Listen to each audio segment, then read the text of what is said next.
নলবাৰী জিলাৰ বৰক্ষেত্ৰী ৰাজহ চক্ৰৰ অন্তৰ্গত গৌৰাখাট্টাৰী গাঁৱত আজি পুৱাৰে পৰা দিনজোৰা বিস্তৃত কাৰ্যসূচীৰে অনুষ্ঠিত হৈছে ৰঙালী বিহু। গৌৰাখাট্টাৰী লুইতপৰীয়া ইউথ ছ'চাইটিৰ উদ্যোগত গাঁওখনৰ লক্ষ্মী মন্দিৰ প্ৰাংগণত অনুষ্ঠিত হৈছে ৰঙালী বিহু। পুৱা স্বচ্ছ অভিযানেৰে আৰম্ভ হোৱা বিহুৰ কাৰ্যসূচী অনুসৰি ৰাতিপুৱা 8 বজাত বিহুৰ পতাকা উত্তোলন কৰে উদযাপন সমিতিৰ সভাপতি অচ্যুত নাথে।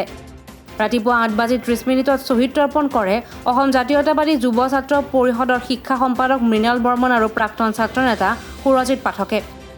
পুৱা 8:45 স্মৃতি তৰ্পণ কৰে যুৱ সাংবাদিক জয়ন্ত ডেকাই। তাৰ পিছতেই গাঁও ভিত্তিত অনুষ্ঠিত হয় ভেকচিন প্ৰতিযোগিতা। গাঁওখনৰ কেইবাজনো কিশোৰ কিশোৰীয়ে ভেকচিন প্ৰতিযোগিতাত অংশগ্ৰহণ কৰে।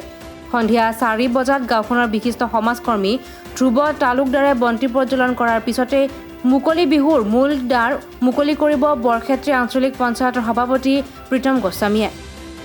সাংস্কৃতিক সন্ধিয়াত গীত পৰিৱেশন কৰিব জনপ্ৰিয় উদীয়মান কণ্ঠশিল্পী ধীৰামণি মজুমদাৰ আৰু কুমাৰ ৰাজীৱে।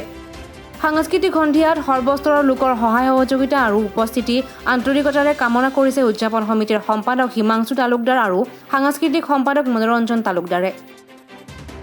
মুকালমুৱাৰ পৰা সুৰজিৎ পাঠকৰ ৰিপৰ্ট, নিউজ 7।